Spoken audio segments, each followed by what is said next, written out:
আসসালামু আলাইকুম। আমি নাদিরা আহমেদ, নুসাইবা রান্নাঘর থেকে সুস্বাগত। এই রমজান উপলক্ষে আমি আপনাদের মাঝে আরও 4টা রেসিপি নিয়ে হাজির হলাম। সেটা হলো পেঁয়াজু, একটা হলো মুসুরি ডালের পেঁয়াজু, ভুট্টার পেঁয়াজু, শাকের পেঁয়াজু, সবজির পেঁয়াজু। এই 4টা ভিন্ন ভিন্ন ধরনের পেঁয়াজু তৈরি করে দেখাবো। প্রথমে আমি মসুরির ডাল নিয়েছি, এখানে 1 কাপ। মসুরির ডালটাকে ভিজিয়ে নিয়ে ব্লেন্ডারে বা পাটায় বেটে নিব। বাটা হয়ে গেছে। এবার এটার ভিতরে লবণ 1 চা চামচ, হলুদের গুঁড়া 1 চা চামচ, মরিচের গুঁড়া 1 চা চামচ, ধনিয়া গুঁড়া আর পেঁয়াজ কাঁচামরিচ দিয়ে ডালটাকে ভালো মতো যার যার স্বাদ অনুযায়ী মাখিয়ে নেব। মাখানো হয়ে গেলে, তেল গরম হয়ে গেলে এবার অল্প অল্প করে দিয়ে পেঁয়াজটাকে ভেজে নেব। পেঁয়াজুটা কি সুন্দর আমার ভাজা হয়েছে, একদম লাল লাল।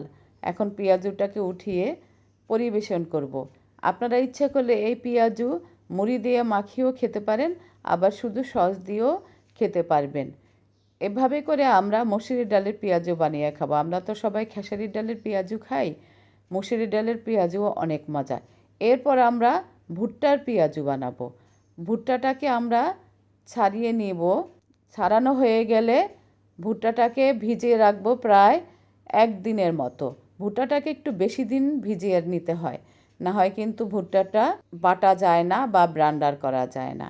এবার একটা ব্লেন্ডারের জগের ভিতরে ভুট্টা আর আদা বাটা 1 চা চামচ, রসুন বাটা 1 চা চামচ, জিরা বাটা 1 চা চামচ দিয়ে ব্লেন্ডার করা হয়ে গেলে পেঁয়াজ কুচি 1 কাপ, কাঁচামরিচ কুচি 1 টেবিল চামচ, 1 চা চামচ হলুদ গুঁড়া, 1 চা চামচ ধনিয়া গুঁড়া, 1 চা চামচ মরিচ গুঁড়া, 1 চা চামচ লবণ দিয়ে ভুট্টাটাকে মেখে নেব।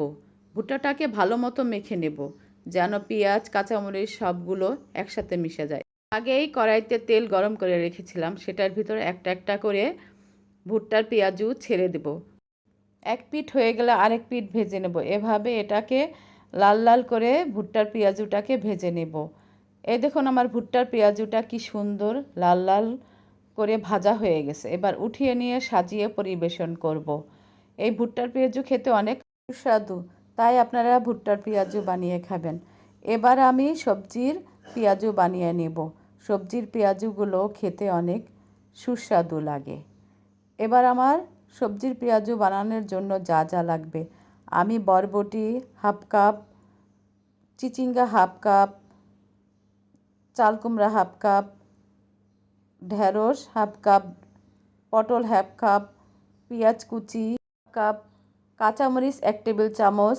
একটা বাটির ভিতরে সবগুলো সবজি নিয়ে নেবেন। আপনারা ইচ্ছে করলে এটার ভিতরে আরও অনেক ধরনের সবজি মিক্সার করে নিতে পারেন।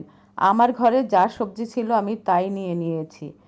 এবার এই সবজিগুলোকে ভালো মতো লবণ দিয়ে মাখিয়ে রাখবো কিছুক্ষণের জন্য।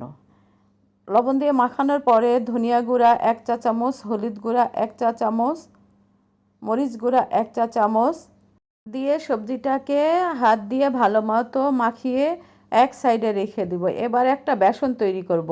1 কাপ মুসুরির ডাল, 1/2 কাপ আতপ চাল দিয়ে আমি বেসনটা তৈরি করে নিব।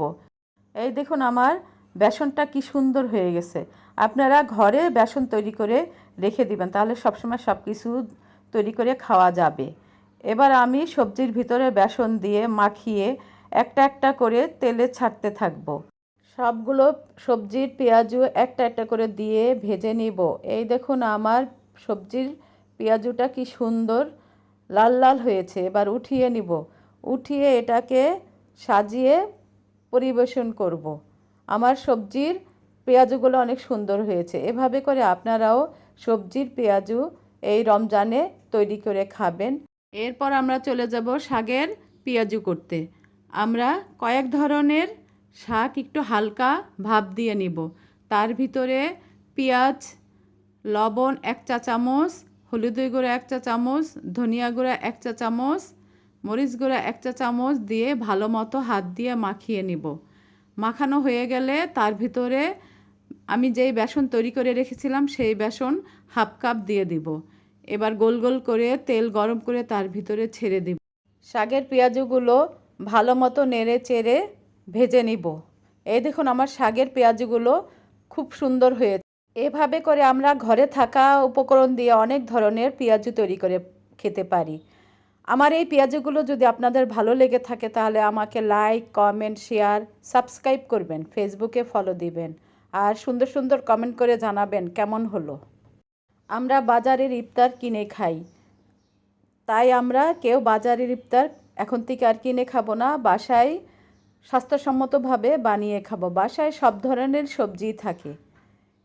এই পেঁয়াজুগুলো খেতে অনেক সুস্বাদু হয়েছিল। আপনারাও বানিয়ে খাবেন। আল্লাহ হাফেজ।